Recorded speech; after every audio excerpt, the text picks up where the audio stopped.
of the nation. Back again with the remix selection. From London to Zimbabwe, all the Africans know we stop the party. And if you know it, put one hand in the air. Scream and shout like you just don't care. African people are strong and proud. Repeat after me and say,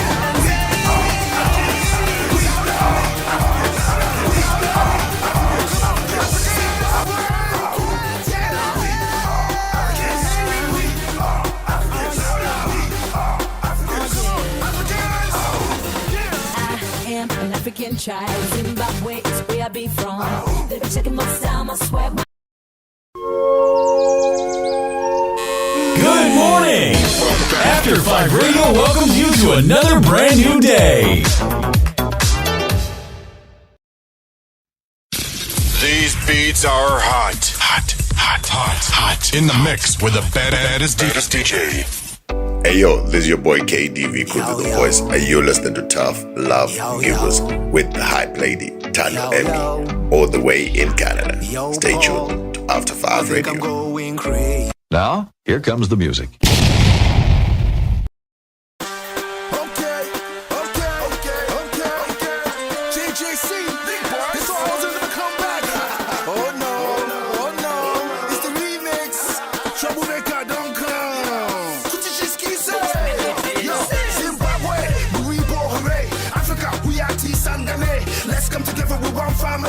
Let's make history from today. JJC, I'm from Nigeria. It doesn't matter to leave anywhere, Jira. And if you have no fear, don't stand and stare. Put your fist in the air. All I wanna hear is we are Africans. We are Africans.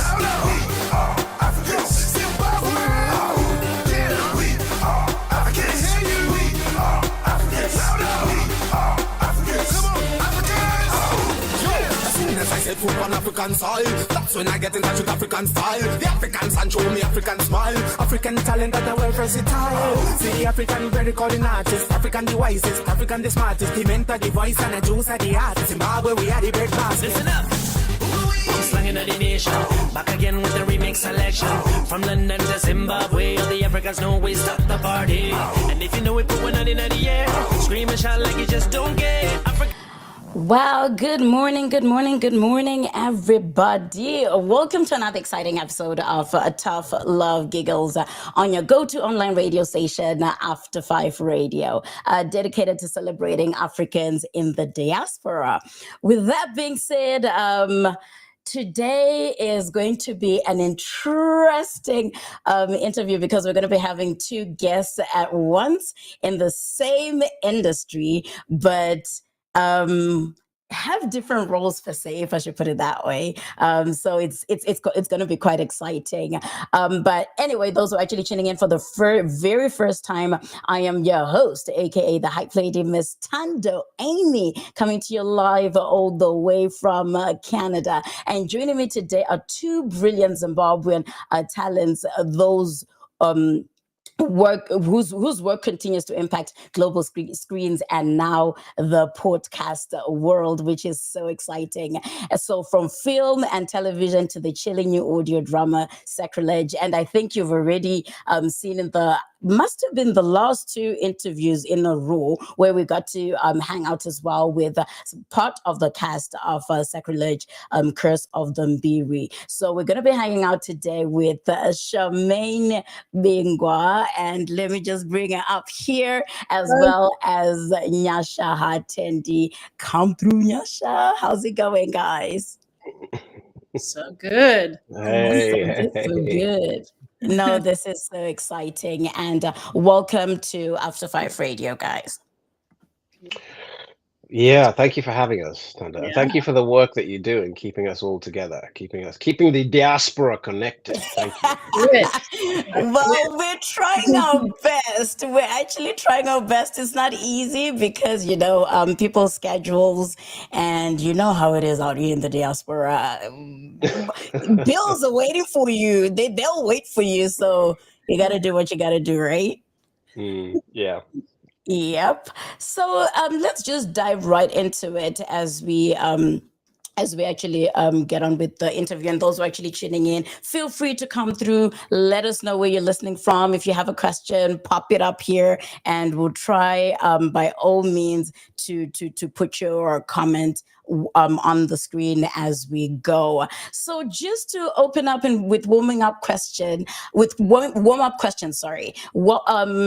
What is before we dive into the podcast, how are you both feeling about the buzz surrounding Sacrilege? I mean, I want to hear what Nyasha's saying, but I think it's amazing. Seeing it advertised in Times Square is pretty brilliant, and I love how people are embracing it. And I just personally just get so much amazing feedback on the dexterity of the story, the point of difference in the story, and I think it's really connecting. Yeah, Right.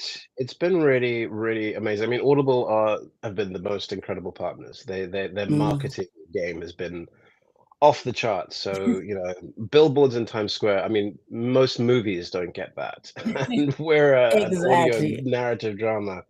And, we're everywhere. There's a beautiful mural that was designed by somebody called Temi Coca that's now up all over New York, which you go and see.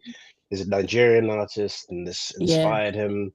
So I think that's the thing that's been so gratifying. Is that it has been connecting, not only with African audience and African American audiences, but the wider audiences as well. It's amazing to see when you put something out in the world and you have no idea whether people are going to like it or dislike it, and I don't care whether they dislike it. I love that they like it. I just want there to be a reaction, like a conversation. You know what I mean? Yeah. And that seems to be what's happening, which is wonderful to see. That is awesome. We actually we saw the billboard, and I love how most actors are actually posting it, because I think we have I kind of have connections with Tenema, who was also part of it. So when I see him posting, I'm like, oh bro, I see you, right? And we're like, this is amazing. And also I didn't know that actually, because Audible, I believe normally I listen to like a book, right, when I'm reading a book. And then when I heard there's actually going to be like a series, I was like, huh? How does that work? Right? But I will hold my horses on that, because we're going to get into it. Going back to our introductions, let's just start with our background as well. How did your individual journeys into acting, producing, be it writing, directing, begin? Oh gosh.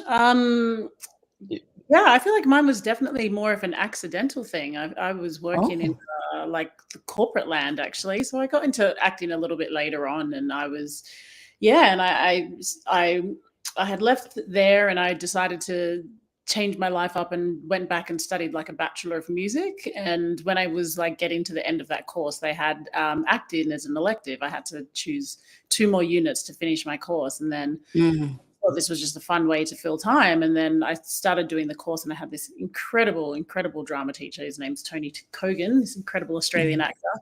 And something just clicked when I was doing the course, and with his support. And I just ended up was like, oh, I think this thing is meant for me. And it's been a beautiful journey ever since, really.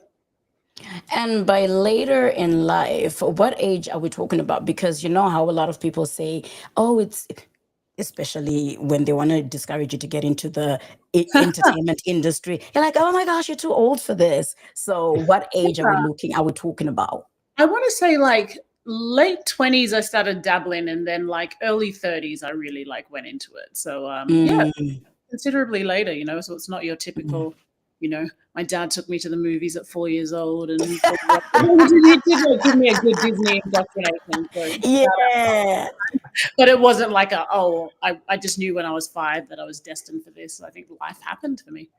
Right. I like that. And I hope it actually inspires people, especially from our culture, because yes, some people you hear, maybe was it Ellen who popped up at 40? You understand, when she had that vision and stuff like that. And you're like, well, maybe because you're connected, but then coming from Africa where, the film industry is not so supported, and then not even just film entertainment, really, even dancing and what have you, right? Getting into it later in life. Right. What's that? Sorry. For now, hopefully that changes. I think that's a big important part of this story, because I think there's so many amazing stories and so much amazing talent from there that hopefully we can, find. And It is changing. It is changing. Thank God for social media. And trust me, this is why I do what I do. I'm like, we want to bring out the hidden gems and also, encourage even parents to say it's okay. You can actually earn a living. If you just support your kid, it'll propel them into, personally, I find just support will push them further than, just forcing them to get into a profession that they don't want, or maybe your own profession that you didn't get to do, but to live your own dream. Unless they're really rebellious, and they'll use that as a my mom do it anyways. But what about you, Nyasha? Well, I don't know this story. This is really interesting, Charmaine. I mean, I just want to listen to you talk about your career. I know. So I had a similar journey, and you're right about that thing, support. I mean, I think that's the key. Most Zimbabwean parents don't necessarily support the creative industries. My parents were skeptical, definitely skeptical. I rebelled. I did rebel. So I had always loved acting. Not per se acting per se, but storytelling. Reading stories. I used to read a lot. Did lots of reading competitions at my school in Zimbabwe. You have to sit up and read these passages in front of an audience, and then they go, "Oh, brilliant!" And so I got a lot of validation from doing that, and then and it was just something that I loved doing, performing. I was a bit of an ass with my siblings. I used to tell them what to do. We used to put on plays and stuff like that. So I was that kind of kid when I was growing up. And my dad was a frustrated actor as well. There was a funny story. He was just the other day. He passed away in 2012. My part, sorry. which is a while ago. Thank you, but and somebody showed me, somebody called Joe Powell, a very close family friend, sent along a picture of my dad in a newspaper with him wearing a toga. And I think he was at University of Zimbabwe at the time, and he was doing a play with this group of people. And I hadn't seen this photo before. So when I saw it, I was like, oh my days. This is like something he was a frustrated storyteller, put it that way. He was like a frustrated actor.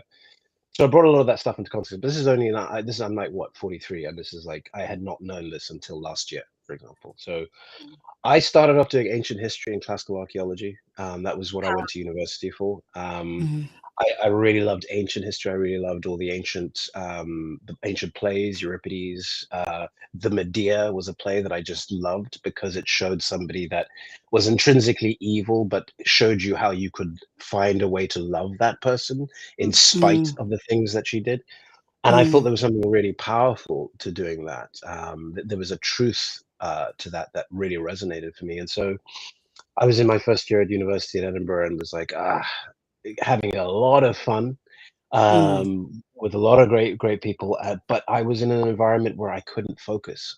I didn't find that rigorous focus on one solitary thing was something that really appealed to me. And so I applied to go to drama school. I did that route, and I was like, look, I'm lost. I need to find something. I'm going to go and try and get into drama school. And it can't just be any drama school. It has to be the best drama school ever, because otherwise my parents are going to be like, no. I know. Okay. So, which is like, this was the thinking at the time. They may not have reacted like that, but this is what I kind of assumed. Yeah. And then I went through the process of going through drama school, which is brutal. It's like, you go through 3 drama auditions, and you go in like you're waiting to hear whether you got in, and you get a letter, then you have to go and do a workshop, and like it's rigorous because it's weird. Acting is something, you're judging people. You're judging whether you're talented enough, or whether, and it's like everybody's talented and everybody's unique, right? So anyway, it's a difficult process to go through. And then I just got into drama school, and I got in, and that was the beginning of my journey. I was just like, okay. I was one of only 4 Black people in my year at my drama school. And actually there was a Zimbabwean who had been before me, who I didn't know, actually, somebody called Chipo Chul. I don't know if you've come across Chipo Chul. Oh, you Chipo should. Cho. Yes, yes, yes, Yeah. yes. I have. Is she a British actress? She's a British She actress. well, she's Zimbabwean. Charmaine. Yeah, yeah, yeah, yeah. She's Zimbabwean. She's She's Zimbabwean, but based in based in, England. yeah, she's based in Yes, the I UK. know her. Yeah, Yeah, Chipo was kind of like leading the charge before I was she's ever there. good. She's great. She's very She's really great. good. Yeah, Yeah, she's great. And there's another bunch. There's like Lucy and Mzimati as well. There's a group of them that came yeah, over from Zim like a generation before me and started sort of doing a lot, and they've done a lot. Like the Royal Shakespeare yeah, Company, they're sort of they're. If you don't know, you should know, and now is the time to really get to know because the yeah, wealth of talent, Zimbabwean talent that is out there is mind blowing. yeah. So, but anyway, so yeah, so that's how I got into it and went through drama school, and that was that. So, what age are we talking about when it comes to you? Because to me, this is really important because some people always feel like this is the end of it, right? Even if Mm. I start now, what does it mean? If I start this, will I even get anywhere, right? But then sometimes you don't know what you can do unless you try, right? Yeah. So, what age are we talking about with you, Nyasha? When you Uh, decided, okay, this is the route that I want to go, I'm rebelling, I am. Trust me, I understand your journey because I'm the rebellious one too, and it hasn't been uh, easy. yeah. So No, no, yeah, no. You consistently have to sort of justify your choices, right? yeah, Which is taxing. I think I was like 20, my early 20s, so okay, 22, 23, I think was when I sort of went to drama school. Same time I mm, should have been at university, I went to drama school, and that's where the rebellion perfect. started. Yeah. Okay, Um, yeah. So that was about then. that's not too bad. That's not too bad. It's not too bad. And Charmaine was like, late 20s, in her 30s. Yeah, but I find Really? like I think it was helpful to have like a lot of life experience under my belt, and Yeah, at that point, like I really like it was just so clear to me how passionate I was about it, and I almost like speed did it, if that made any sense, because it was like Mhm. I felt kind of trapped when I was doing like other like more corporate. corporate Yeah, stuff, like, and I was lucky I had like the funds to invest in my training, and I just went for it. Like it just Mhm. and the passion was so strong, I would just do it all hours of the day. Yeah. There's a my really point. interesting thing. My point is, you don't even look a day in your 30s. That's what I was about to say. What was that? We don't look a day in your 30s. Oh That's my why I was God. like, My friend. Not that I'm not proud of my age, but my friend. what? Late 20s in your 30s and what you've done, your work. And I'm like, girl, Yeah. you've done so much. Like Love you're that. doing amazing. Oh, Yeah. Yeah. No, And we really love it. wow, beautiful. I'll take that compliment any day. No, that is awesome. So just having like your Zim heritage, how have you were you actually born in Zim, or were you guys born abroad, or how did that work for the both of you? I was born in Australia, but the rest of my family is from Zimbabwe. So my two siblings were born in Zimbabwe, my parents as well. So that was quite a little culture divide growing up. Right. Yeah. And Nyasha. I was born in Washington, D.C., Okay. in the States. DC. And then my family relocated to Zim in the 90s. So the beginning of the 90s, when I was about 8 years old. So I went to school there until I was 16, 17, and then went to the UK and sort of went back abroad. Yeah. Okay. No, that is Yeah. awesome. That's Interesting. I think there must have been what do you call it? What do you call it? Culture Culture shocks? shock. Yeah, a lot of transitions. I know. For you. Like that's got to be that's Right. a fascinating journey. Like how was that? That's so Yeah. yeah. I can imagine. I can imagine. Yeah. No, it was interesting, like going from like a US like school where which feels pretty cushy, and then going to a school in Zimbabwe where you get 6 of the best if you don't fold your clothes properly. You know what I mean? It's going from a very sort of, I guess, not so much liberal, but to a more draconian environment. Zimbabwe Yeah. feels more conservative, actually, and draconian. Mhm. And so it was a bit of a shock. And being the person from elsewhere, you always get there's always a bit of a stigma, you're Yeah, talking yeah, American, or you your got the accent. accent that's you just stick out a bit. But Hmm. after a while you get into it, and it wasn't totally as foreign as I thought it would be. It was definitely traumatic, but there was a part of it that I understood. My grandmother was from Zim, so we used to visit Zim all the time. I know the air, I know the lights, I know the feeling of being in Zimbabwe and hearing Shona and speaking Shona with my family, etc. So it wasn't like Mm, I was going from something I didn't know completely into okay. something completely new. Do you know what I mean? Yeah.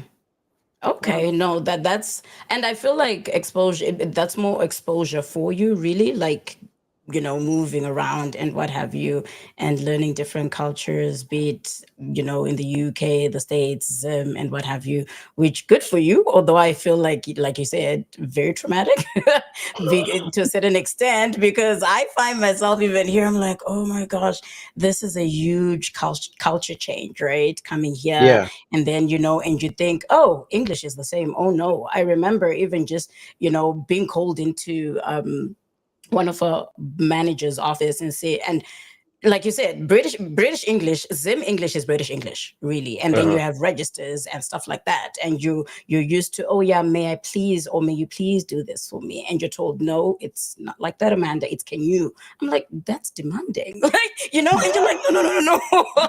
To me, I'm used to being polite. And I was in people, they're so kind of so reserved and polite. And yeah, it Mm, was a huge mm. culture change, but it is what it is, Yeah. man.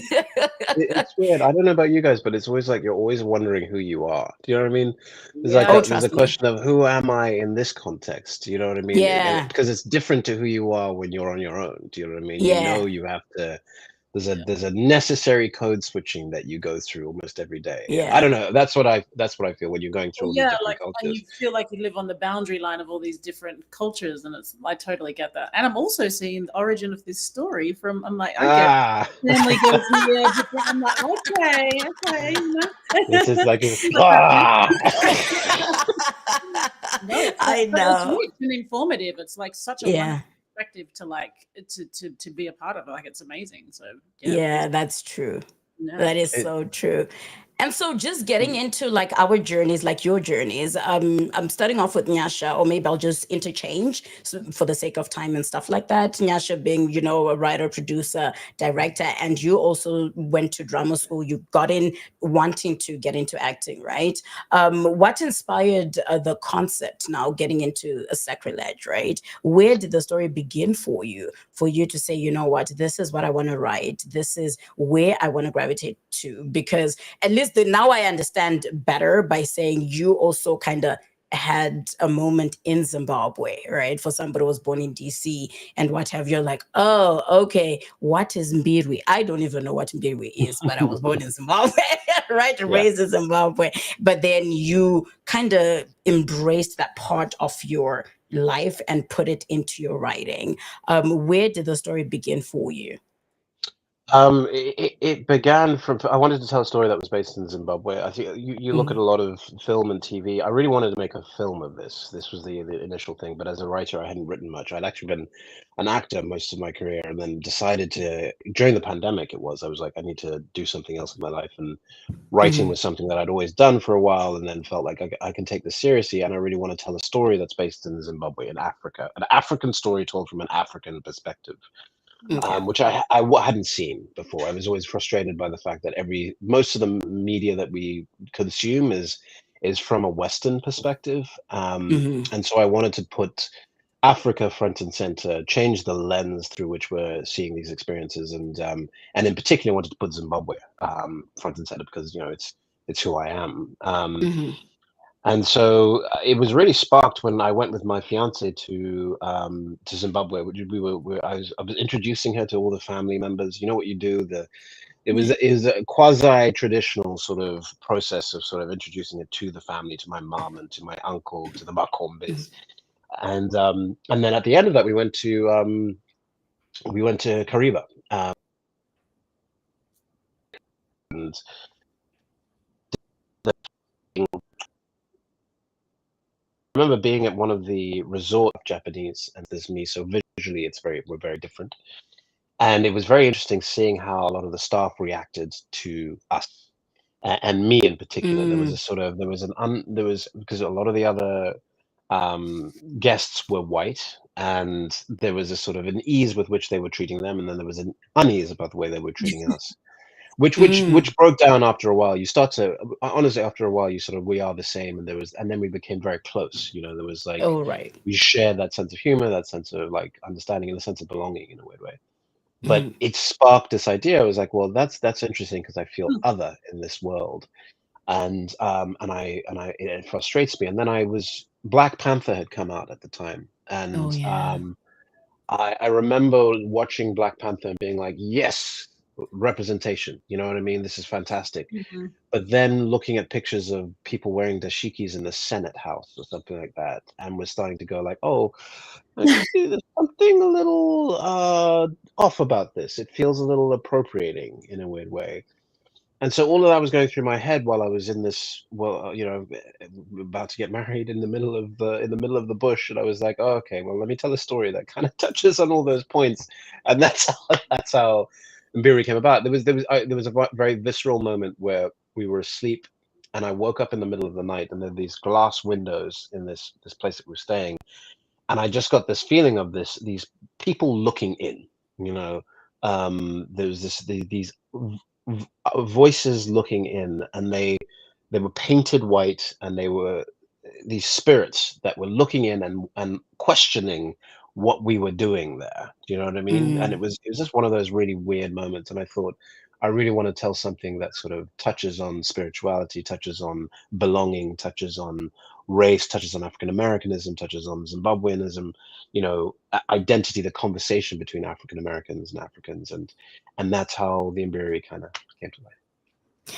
And that's actually fascinating that you had that vision, because you know how when Wakanda, what you call it, Black Panther, I'm like, when Wakanda came out, when Black Panther came out, I know a lot of people now are kind of getting comfortable with writing their own stories, especially Africans, which is amazing. It's exciting. I love it, because I know people were so frustrated saying, no, this is not how it's done. You know, having other cultures tell your story, yet it's not true, you know. And I'm trying to remember what show it is that's on Apple TV, where they were kind of showing Zimbabwe as, I think Zimbabwe is the main culture in the whole, you know, storyline, where there's gold. Of course, we have gold at home and what have you. But then the Shona was so off. Everything was so, yes, the Shona was off.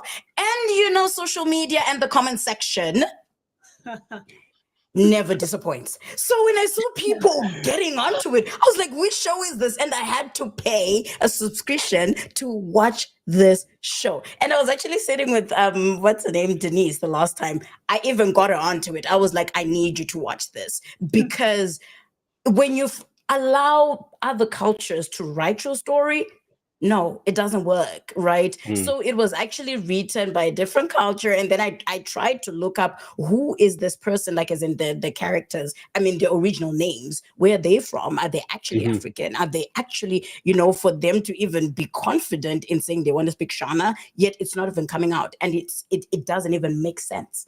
You know, and I was like, who was helping them? Who was, you know, like, somebody should help them and tell them this is the correct way of saying this, or, you know. So it was a bit frustrating, and a lot of Zimbos jumped onto it on Twitter. Then it was it X, Twitter? I think that it had changed.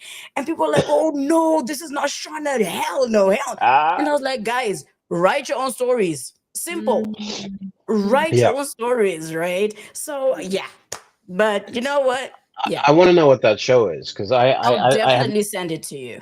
Yeah, please send it to me, because we took a lot of. I mean, and Charmaine, we had this discussion a lot when we were doing watching it. Because first of all, your character's name is not Zimbabwean; it's Nigerian, and part of me was like, I want to change the name, but Ola is just, I just love the sound of it. And the way that it's so deceptive as well, is to like, she's like, hola, hola, hola, and then hola.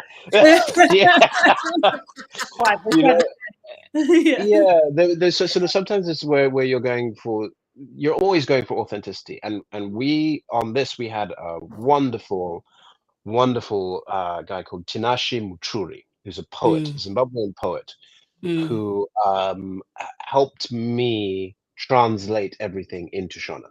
Nice. So and originally there was a lot more Shona in the story than was there, and we had to sort of balance it out. So there's a lot of times where people will say something in Shona, and then they'll actually say the translation in English. They'll repeat it because I wanted there to be. I wanted the audience that it normally takes us on to feel othered. I wanted them to understand what it's like to be in an environment where they're not the ones who are the central focus. It's not about them. But at the same time, you also have to keep them engaged in the story. So it was a very difficult sort of play. And I also I remember having this conversation with Tongai Chirisa, actually, when we were doing this. He was like, Zimbabwean Twitter, you want to be careful. He's right. It's a monster. Right. You don't want to engage. Yeah. And look, I totally understand the sort of the need for authenticity and the desire to preserve the authenticity of the culture. But I also understand the need for us to tell our own stories and to put ourselves out there in any way that we can. And and learn how we can do that better and better each time. And also engage with our diaspora in a way in order to ensure that when these things come to, when we were recording, I was always asking Denise, for example, like, does this pronunciation sound right? We were changing things in the mix because we were like, what is going to sound authentic and not just like from our parents' era. It's like now. What speaks to a modern Zimbabwean audience, a young modern Zimbabwean audience in a way that really makes them feel that they are being seen too. So I think it's important to remember that when these things happen, the reason why these stories are being told is to make sure that Zimbabwe and Zimbabweans are seen. Regardless of whether we get it right all the time, the underlying like motivation and purpose is to make sure that we as a people and as a culture are seen and celebrated for who we are, rather than staying in the background and sort of worrying about whether we're saying the right thing in the right way all the time. We've got to sort of understand that can be, it's good, but it's also it can be unhelpful. And now I'm going to get murdered by Zimbabwean Twitter. I'm going to be no. And it's okay to say how you feel honestly. You understand? Because also how best we can grow together as Zimbabweans, right? So I think it's fair to say your own opinion in that way, regardless of Zimbabwean Twitter. Like you can never please anybody. We have that problem, Nai. We have that problem. We're always trying to please our parents or please the authority, and like we gotta kill that. We gotta get rid of that. Right. And by the way, the show is called Parish. P-A-R. Parish. I was hearing about that. I haven't seen it. I will watch it. Okay. Yeah. I even said to Denise, please give me a feedback. Maybe I'm the crazy one, and also I'm bilingual. I speak both Ndebele and Shona, right? So I see. Right. So it's one of those like, really, girl, tell me. So look for Parish. I also put it in the email just so you guys can just, in case you forget. And then, But over to you, Charmaine. Tell us about your role then in Sacrilege. Hola, we just heard right there. And I'm yet to listen to it because I had actually already purchased it because today I'm going camping soon after this. So I hope I won't freak out. I hope I won't. It's not so scary. Make it more atmospheric, like listen to it at nighttime, I think.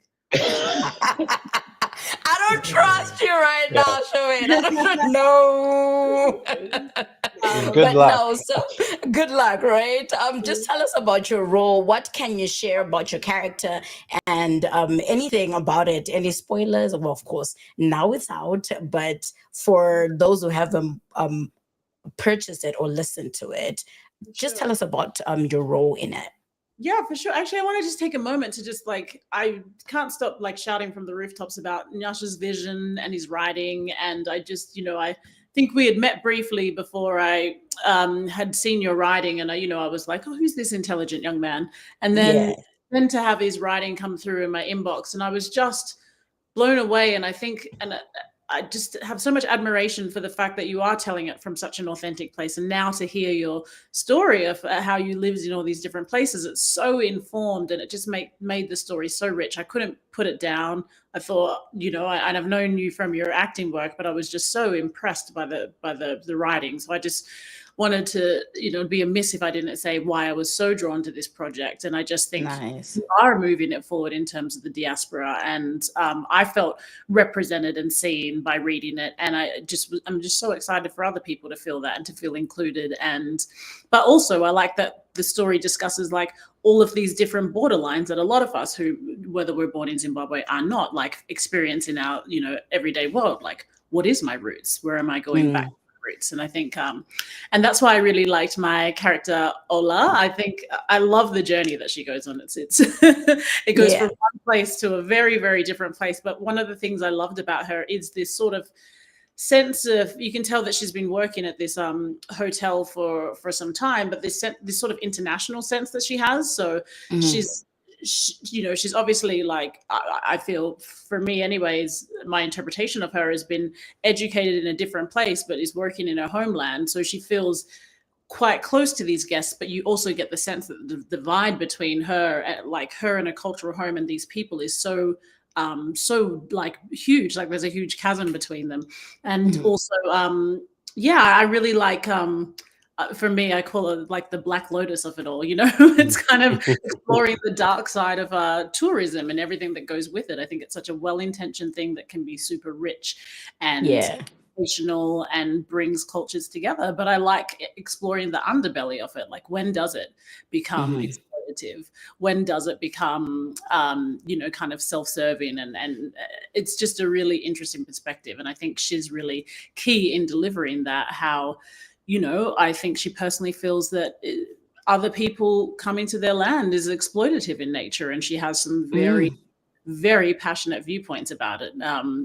Extreme viewpoints, I would say. You know what I mean? And I think people are incredibly complex, and I always love playing people that are like dimensionalized, and there's kind of like a cultish fervor to how passionate she believes that, or doesn't believe in letting people come there and just take, which is what she experiences from her perspective, Right. Was it difficult then to get into character and also getting out of character? Because sometimes, people get stuck in there and you're like, oh my gosh, what's wrong with Charmaine right now?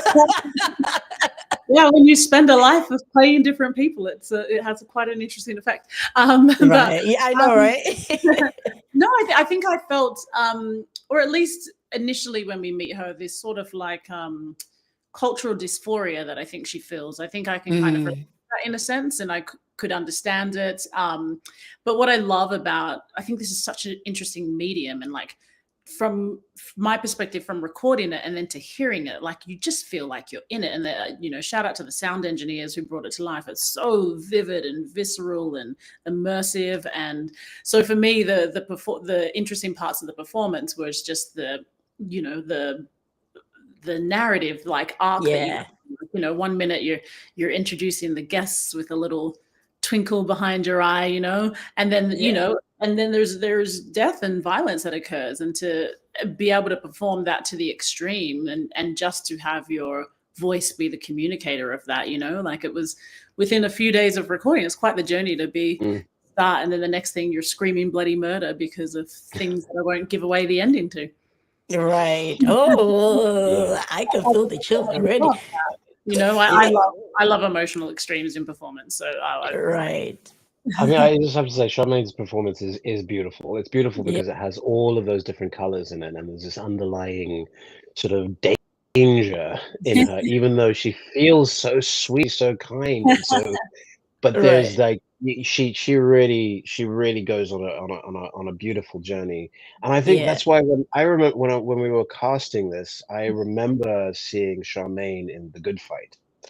And yes, she was like one of the main characters in The Good Fight, which, by the way, Oren Squire, who's a mutual friend, wrote a lot for you, and so Oren and I we're good friends, and it was reminding me that he was your lead writer on that. Incredible, yes, and Oren. So, shout out to Oren. But the role that you played was just so iconic. Nice. Charmaine is. And then I saw Emancipation, where you were opposite Will Smith, and the extremes, the emotional extremes that you had to get to, while maintaining. A lot of time you can do it, and it can seem performative. Do you know what I mean? It seems as if Yeah, there's yeah, a yeah. sentimentality to it, which I think is the thing that we worked hard to sort of go against, is not to tell an audience what to feel, and just to feel it and let them through it. And what was amazing watching Maine in the booth, and all of our actors, is that you really got you all found a way to be rather than to tell, as it were, Yeah, yeah. and in that lay the performance. And so it's a beautiful thing to watch, and an even more beautiful thing to watch come together with all the other elements. It was just so personal. It felt that there was a personal Mm. connection that everybody seemed to make. But anyway, That's so it kind. was it was I'm so it was a real honor to see the you in the process of doing the work that you do, and how you got to that place, and it was just it was just wonderful to be there. When you get the chance to play with actors that are really good at what they do, it's just a joy. It's just a joy.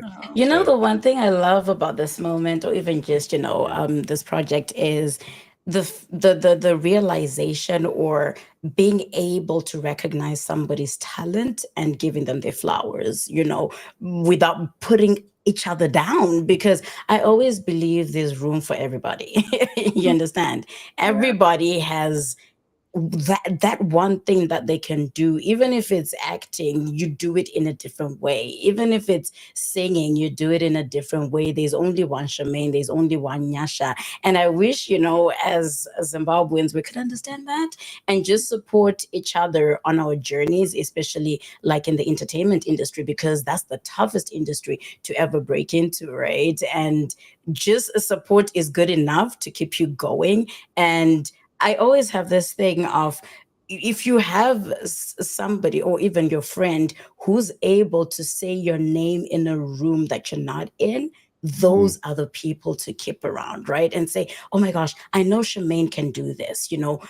I'll put Charmaine's name forward. I know Nyasha can do this. I'll put Nyasha's name forward. And I just hope, as Zimbabweans, coming together and hearing this, saying, I've seen such talent. So it was an honor to work with this person. But in future projects as well, it's not just this project. And it'll make people go back and say, oh, I didn't watch Emancipation, right? Like, I want to go and watch that and see what she did. Oh, I actually watched it. I didn't even know it was Charmaine. You understand? And then rewatch it. Exactly. That's exactly it. So I love this moment, and it's also an honor just hanging out with you guys right now, to hearing your journeys. It's so inspiring too, by the way, and I'm just hoping it'll also inspire other people to say it's never too late. If your calling is your calling, nobody can ever take that away from you, regardless of age. As people, as you can see right now, is like in your late 20s, in your early 30s, it's your calling, it's your journey, regardless of time. Really. But back to you, Nyasha. What was the most challenging part of producing an audio drama? Which, by the way, I wanted to salute you for just being, or going with what's happening right now. Like, not a lot. I didn't even know about, I told you, I think before, behind the scenes, before we started, that I didn't even know that you could actually tell a story or a film or a series on Audible. I was just used to listening to books, as in just a regular book, right? But you were yeah, ahead of the game. You were so yeah. ahead of the game. I'm like, okay, you're catching up with the times, or even just ahead of time, really. So, but then of course, everything comes with challenges. So what challenges did you face during the production of it? This, like, versus the previous screen or stage projects that you may have been a part of. Right.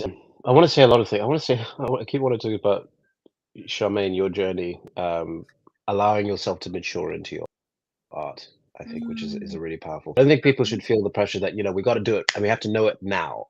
Let yourself take that journey, and be honest about what you really, really want to do, and find who you are in the process before jumping in. I sometimes feel I was like, I got to do this, and I dove in and I did it in a way, and so and then you find you're stuck in a Yeah. sense, unless you're lucky and you get the work, and then you kind of feel justified by it, but time allow time to take its with this I had no idea what I was doing, so it was completely the whole thing was like, No one I would was believe you, Nyasha. Stop. no so this is like I've written before, right? And so I was working with a company called Q Code. I went to Q Code with this idea, and I had actually listened to a podcast called Carrier, which Q Code had done, starring Cynthia Erivo, and listened to it for the first time. Having in my when I started out as an actor, in order to meet, I had been in the radio drama company, the BBC radio drama company, where you get like a couple £100 a week. You go into the studio, little roles, you record big roles, you act with all these different actors, lots of different scripts, and I did that for a while. So I had an apprenticeship in radio drama. So I understood a little bit about the medium, and performing in the medium mainly, but not about the other side of it, the writing and the directing of it.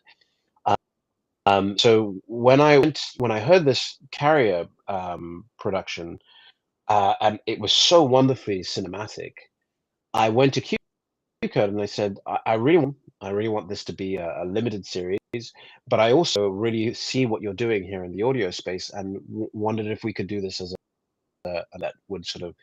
And they immediately, I was lucky enough to say, well, they took it on, and Q Code are so good at doing this kind of work. They have our sound designer, as I call Randy Torres, who works for Chris Nolan a lot of the time. We have Will Tendi is this incredible musician who's the editor. And Johnson is this insane. He used to play with Miles Davis as a pianist, and he's now composed the music for this. Oh wow! So I was surrounded by a group of some insanely talented, and not only insanely talented people, but people that were willing and open to collaborate with a novice. So I was very aware of how little I knew about the process. They were too, but we not come across, by the way.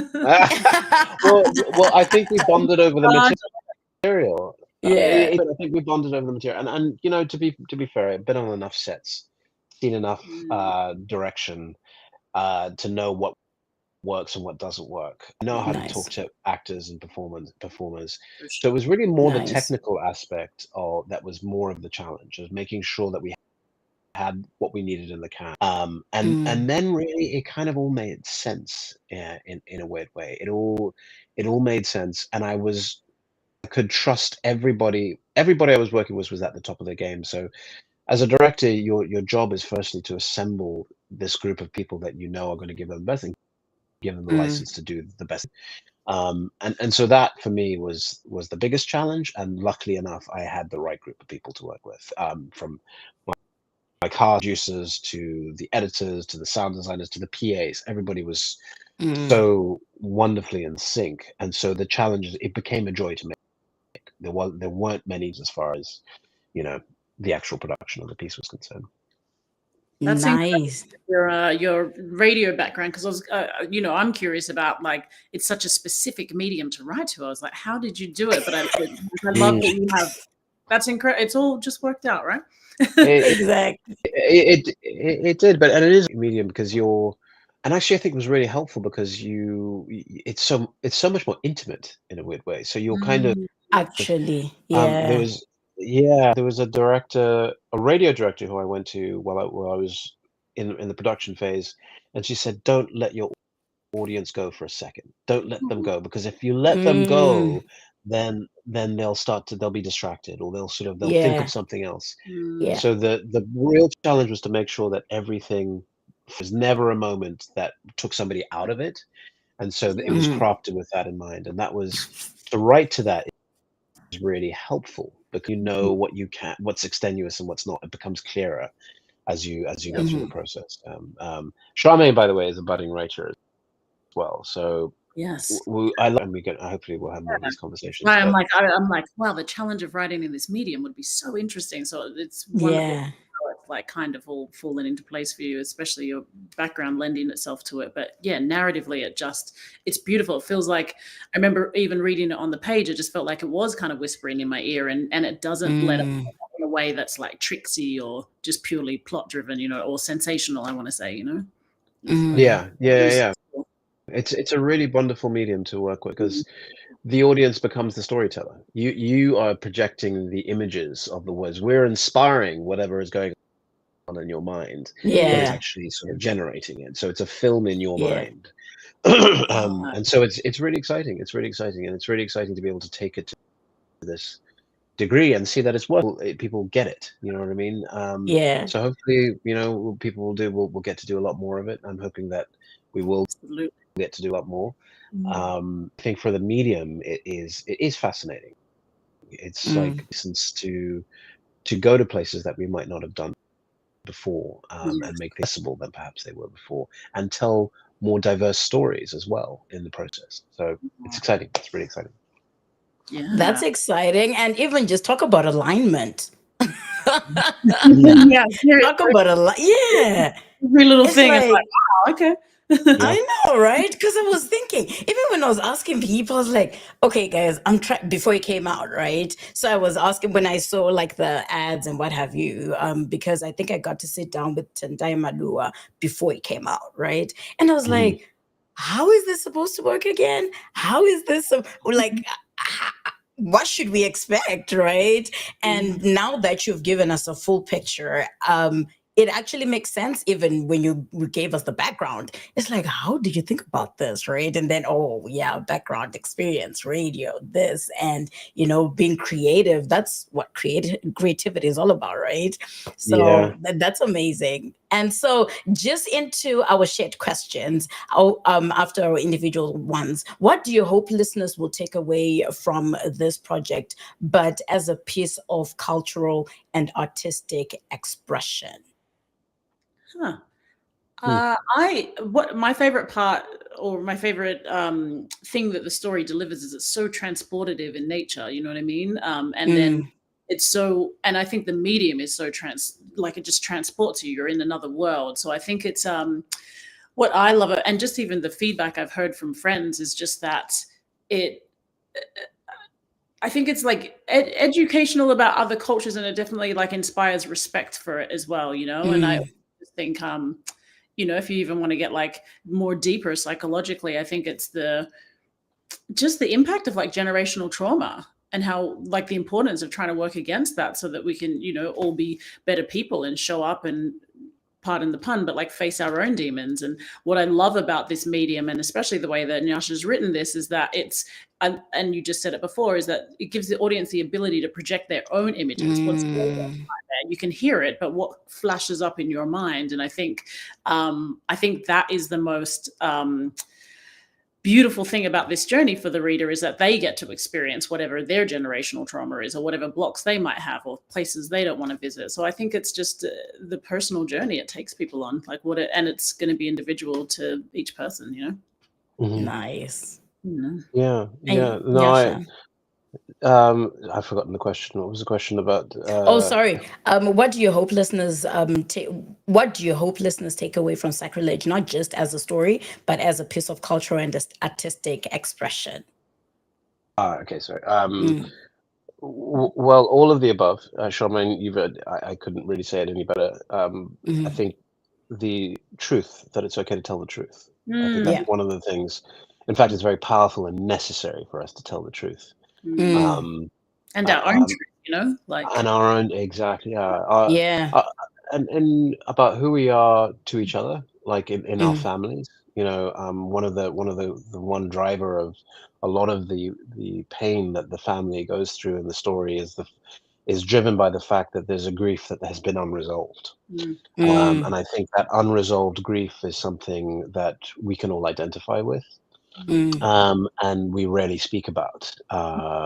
We're expected to just get on and you know, make do, you know. And Zimbabweans, I think, have a particular understanding of what that means. So if there's anything I want people to take away, it's the understanding that the power is in telling the truth, and the power is in telling the truth to each other, so that we can see each other, and therefore understand how to be with each other and how to support and be with each other. And artistically, you know, I it's gonna be uncomfortable and I want it to be uncomfortable. Entertainment isn't there to sort of. There's a lot of people say, "Oh yeah, it's a distraction." I've never been of that school. I've always wanted to go into a piece and go through it and then be changed. And so whenever I engage with a piece of work, I open myself up to that, and so I encourage people to open themselves up to that, because we're not going to hurt you, but we're going to challenge you.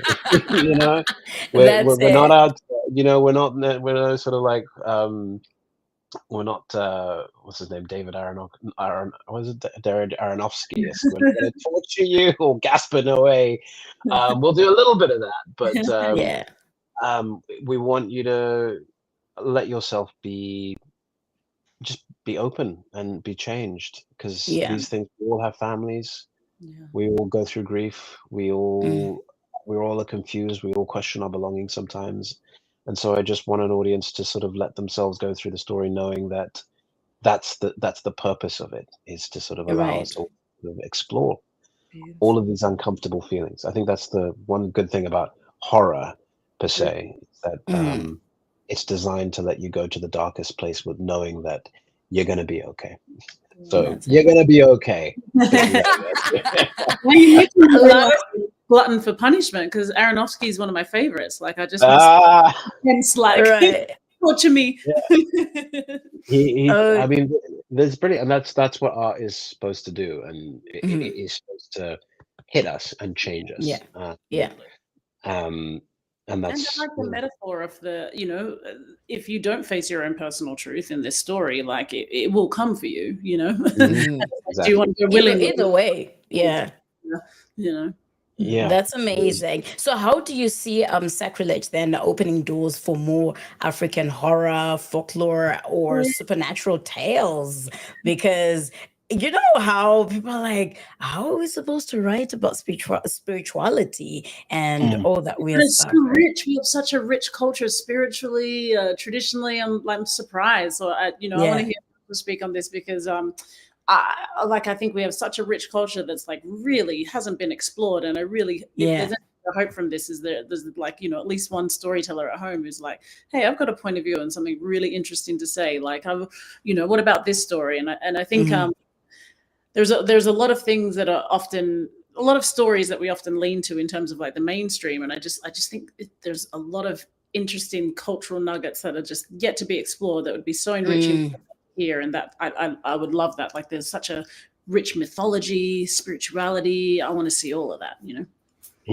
Absolutely. Right? It's folklore. I mean, the idea of like folklore is like so core to who we are. The stories that we were told as children, you know, these formative moments that we all had, specifically in Zimbabwe, you know. What is that mythology? You know, what are these stories that we had? This was inspired by a story of a group of kids that went missing in Nyanga when they were, because they insulted the local flora and fauna. There's a group of foreign were actually, and there's a story that all Zimbabweans know, that are, particularly if they're from Rusape, that part of the Eastern Highlands, you've heard this story, you know. And it kind of ties in like the modern day experience with the old ancient experience of the country, and all these ideas of how you appreciate where you're from and who, you know what I mean. There's that's the point of folklore. Do you know what I mean? And there is such a wealth of stories, and I hope that there are writers out there that can focus on, I'm going to tell this story that I have never heard of, about this spirit, or about, and how that impacted my life, and I'm going to put that out there in a way. So I hope that that's what it inspires, is that it does exactly that it exposes the richness of our own folklore and our own stories in a way that gives people license to say, yeah, I can do that, and I can do it better. I'm inspired. I am inspired. I am actually inspired. So as we are about to conclude like today's interview, what's your what message would you send to a young Zimbabwean creative listening who dreams of telling their stories too? Because we live in a world where Social media. Social media is playing a number on a whole lot of people, and talk about looking for numbers in a very toxic way.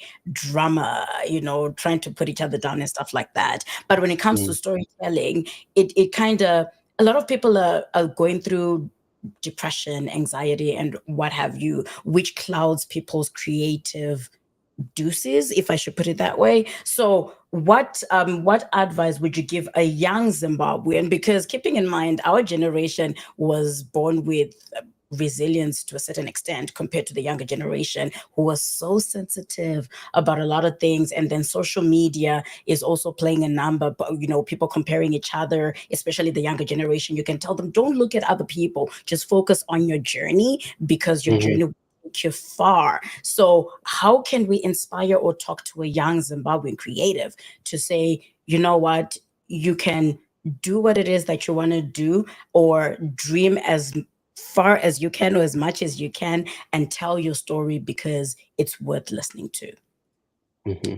I would just say, like, write it, speak it, sing it, whatever it is. Like, if you have that part of you, like, start expressing it, and don't be put off by the enormity of the journey. I think sometimes we go like, I want to be up there, and so we never start. Start with a journal, start with start with a cookbook, a recipe, but just start expressing yourself, because I think you're important. We need your truth, need your story. Like, pain is growth, and we only are able to make the journey through that by hearing other people's stories and knowing that we're not alone, knowing that there's a path forward. So I would just say, like, it's actually really that internal core of yourself is so valuable to this earth. I think that's the whole reason we're here. And so please, please, please, please share it. Please don't think it's any less important than anybody else's story. And it doesn't have to make sense at the start, but it will make sense. That's great. Yeah. Absolutely. I was thinking exactly the same thing. Get up every morning and write down 3 pages. Whatever's on your mind, just write it down. Just keep writing, and just keep getting into the habit of discovering whatever it is that is going on within you. And eventually that'll turn into something, that'll evolve into something. It'll evolve into your story. But it does take the effort of saying, I'm going to sit down and do it, and the effort of building that habit of doing. So I would say that to young Zimbabweans, exactly that. Just sit down, write 3 pages every morning about what's on your mind. Get rid of all the shit. Sorry, all of the. I love that. No apologies. Swim it. I love that. Yeah. No, keep going. No. It's like, it is, get rid of all the. If you're angry, write it down. Yeah. And all of the worst thoughts or the worst feelings, put it on a piece of paper, and then go off into the world and experience what's really happening, and then come back and do it again. There's a therapy in doing that, and I think that's something that we should gain control of, and that's the way that you can take control of it. Yeah. That's it. And so I know this moment, it might not be relatable to Charmaine, because I don't know if you've actually gone to visit Zimbabwe at all. Like really. a good decade at least. Like, it's I visited very young. So. Okay. So cool. I don't know if this one's gonna come easy for Nyasha though. Just a quick fire question. Funds release. Let's quick fire question. release. On the spot. No, but this one. After all this time, we've been having such a beautiful conversation, and you're like, oh no! You're gonna love this one though. You're gonna love it, Nyasha. Just hold up. You're gonna love it. Okay. What one Zimbabwean saying? That you still say regularly, if you actually still do. Just one. Yeah. That sounds like I'm not. Oh, yes, I know. Did you hear that one? Yeah, but I think my Shona is pretty rusty. You're gonna have to fill me in on that one. Okay, exactly what I thought. I swear that's like, Yeah, it's right. I actually, you're like, am I supposed to swear? I'm like, be human. Like, I don't know what, like, Shauna comes and goes, but I do remember all the curse words, though. I'm not gonna lie. They're the ones that why is it though? Why is it? Say maybe if it's a language that we don't speak often, or if it's a language that we're learning, the first thing that we hear or the first thing that comes out of our mouth is swearing. Because it's a pure expression. It's a pure expression of it. It's like, when you go, fuck, there's an emotional, like, I mean, you're like, that's honest. I like that. That's what it's about. Exactly. Younger, I wanted to be there's a little comedian in me, and I would entertain my family with, things. Right.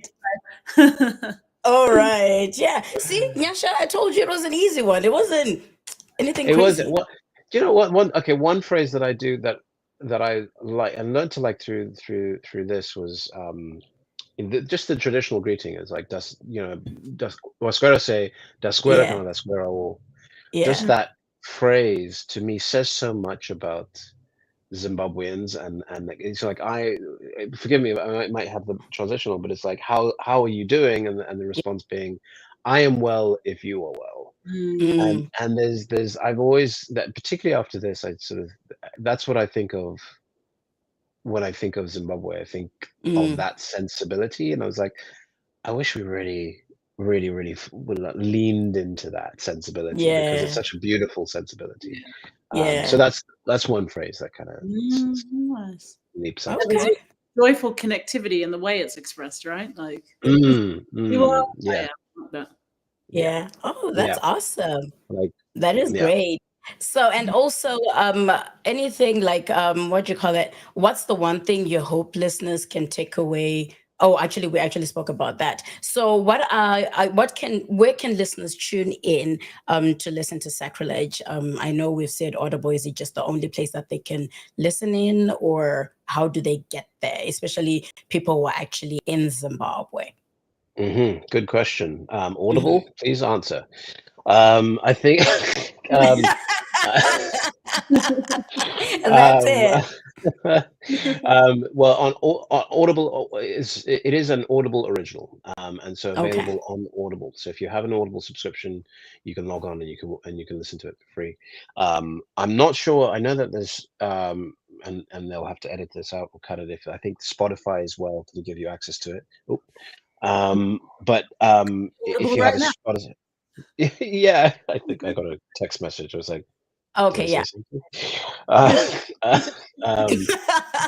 But yeah, listen to it on Audible if you have an Audible subscription, and if you don't, get one. It's worth it. Okay, and also, so at the moment, it's not yet in Zim, I believe, right? Because I don't know if you received that one or. At the moment, it's not yet in Zim. No, at the moment, it is not yet in Zim. And if that was the message, that means it's coming to a place near you soon. So fingers crossed. But if not, listen to it on Audible, and hopefully we'll be able to bring it to you soon. Haha. Perfect. So also lastly, what's next for both of you after Sacrilege? What should we look for? What, Nyasha, you too. Hey, I'm pointing at Charmaine. I'm like, I want to hear what's next. Nothing that I can share at the minute. But, at the moment. Yeah, but I've been very this has been a great chat, guys. It's nice to so nice to talk with people from where you're from, This has been so but I'll keep my fam posted. I'll let you know when we can say. Yeah, I'm excited. Charmaine Charmaine, you're such an incredible talent, and you're a beautiful soul, and I'm so lucky to have had the opportunity to work with you. And I wish you all the very best in what's to come, and I know it's going to be incredible. I hope we get to work together again, because the feeling is very mutual. I think you're extremely talented. It's not even just the material, just the process, and just being experience has been super touching. And I pray that we get to work together again, because I've hold you in the highest regard. Yeah, we got to make some. We got to do something. And Tanda, likewise. Thank you so much for having Yes, us. It's girl. nice to chat. Actually, the one thing that I wanted to say, after all this today, just to our Zimbabwean audience, the one thing that I am so grateful for, even like having you guys here, is I just wish our Zimbabwean community could grow professionally to a certain extent, because I remember when our producer reached out to Charmaine, and Charmaine was like, "Oh yeah, do you mind sending an email to such and such, like send us an email and what have you." And we did that whole process, right? Because it is what it is. Like to me, I am a huge fan of professionalism. Trust and believe. I have been shot at for being professional. So when you said that, and then our producer was like, "Oh my gosh, this is so professional." I was like, "Exactly, that's what I love," right? So, and then you hear some Zimbabweans saying, "Oh no, Amanda's just too professional for no reason," So I know. So I'm like, how then can we grow if we don't take things on a professional level? Because this is where we kind of undermine people's talent or craft or what have you, and take each other for granted, and end up not being able to work together as Zimbabweans. Like Tendai, we spoke about it before, we got online to say sometimes it's difficult to work with our very own people, and you being able to bring everybody on board, not everybody, but then the people that you manage to bring together as Zimbabweans is amazing. And it's something that's so inspiring and encouraging. And for people to hear this right now on air, be it live, be it wherever they're watching, just for them to know that we also had to go through a process, but it's a normal process, unless maybe because we're used to being in the diaspora and everything has to be professional. Yeah. Professional. But I don't know, guys. Like it's so hurtful when you find your own people saying, no, this person is just too professional. Because if we had that mentality, would have said, no, why is Charmaine telling us to go through, through email and what have you? And before you know it, we had an opportunity to sit down with Nyasha, get to know his journey at the same time. I was like, oh my gosh, this is so huge. Because I remember saying, Andy, we need to sit down with Nyasha. We need to sit down with Nyasha. When I heard, oh yeah, Nyasha is on board for this, I was like, what? Did you say what? It was Charmaine. You reached out to me, Charmaine. It was like, would you do this to me? I was like, I love this story. I really love it.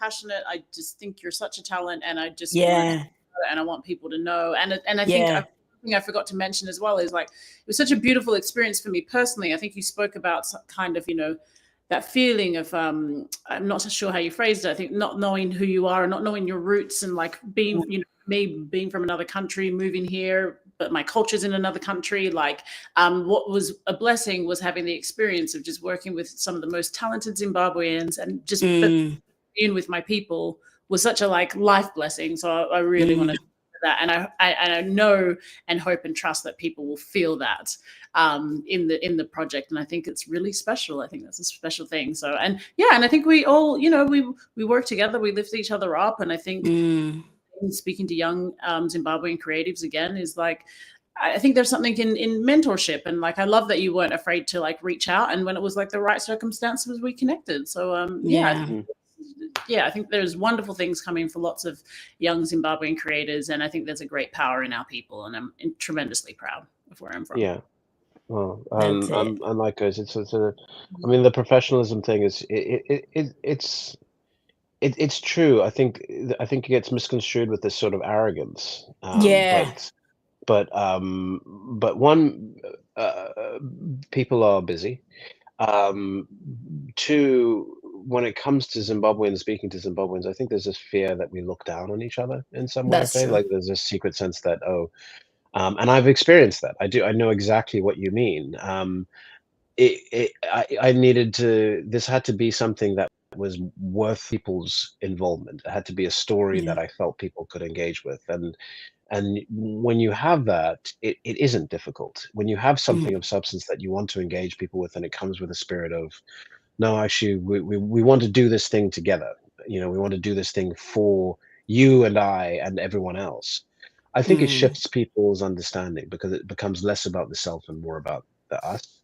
And in Yeah. that instance, that's where it just makes things easy. It just makes it just makes a yes easy, because you know what the intention is behind it, and it's quite clear what that intention is, and it's not about wanting to shine over this person or that person, or sort of like tap into this person or that person for like selfish reasons. It's Mm. because we know that there's a power in coming together, and that's a power that we want to share. And so in uplifting each other, we're able to share that. And if that's the intention, it's never a difficult, it's never difficult. Right. It's always like a yes. It's always going to be a yes, or it should be. Um, um, but yeah, But yeah, but thank No, you. that is I believe awesome. the Zimbabwean Avengers, Yes. watch out, watch Slay. out. I know, right? We You just ain't done say yet. it. We are not done I yet. know. But that's it, right? If you can think it, why not? Yes. No, what an honor it has been to host two trailblazers in storytelling today. This was amazing. Nyasha Hatendi and Charmaine Bingwa, thank you so much for sharing your hearts, your brilliance, and your journey with us. Sacrilege, Curse of the Mbirwi is more than just a podcast, guys, or it's more than just an audible storytelling. So you can tune in. It's a reclamation of African narrative. So well, it's just wrapped in a lot of supernatural mystery, if anything, which I look forward to listening to. But I was told to listen to it at night. I don't know if I want to do that because it doesn't sound real. Be careful. Be careful. Be careful, right? Yeah. But it's actually filled with rich cultural depth. So I look forward to listening to it soon enough. Actually, today I downloaded it already. So we can't wait to see where this story travels and what new paths each of you will carve into next. And this was an exciting moment. Thank you so much, guys, for coming through. Such a pleasure, guys. Thank you, Great to Tanda. be here. Great to No, meet that you. is awesome. And to our listeners, go stream it now if you're able to, those who have access to Audible, and immerse yourself in a Zimbabwean tale like no other. And I look forward to that one. So until next time, keep supporting bold voices, real stories, and creative excellence. Stay blessed, and always remember that, this hype lady is always here to highlight to you what's going on, be it in the film industry, be it in the music industry or sports. Actually, we cover sports too, just so you know. We have sports people, dancers, and what have you. But thank you so much, guys. I am going to release you, and I appreciate your time. I know we all have crazy schedules, but just making time to come through was truly an honor. Of course. Thank you, Hype Lady. See you next time. Ah, thank you so much. All right, keep in touch. I will actually stay in touch too. Please. Love it. All right, take care and God bless you. And to our amazing listeners and viewers, never stop believing and becoming in your life. It's one thing that I'm an advocate of, to say, do what it is that's in your heart, that's burning in your heart, because guess what? It's your own calling, and it's never too late. You heard it for yourselves that, Charmaine started and just decided this is what I am going to do late 20s into 30s, and also Nyasha in his 20s. And it doesn't matter what age it is. If it's your calling, it is yours. But thank you so much for tuning in. I've been your host, aka the hype lady, Miss Tando Amy, signing off all the way from Canada, where stories breathe and voices arise. Until next time, keep chasing the purpose and letting your gifts make room for you. Take care. God bless you, and I love you. Mwah. Bye for now. See ya. Bye.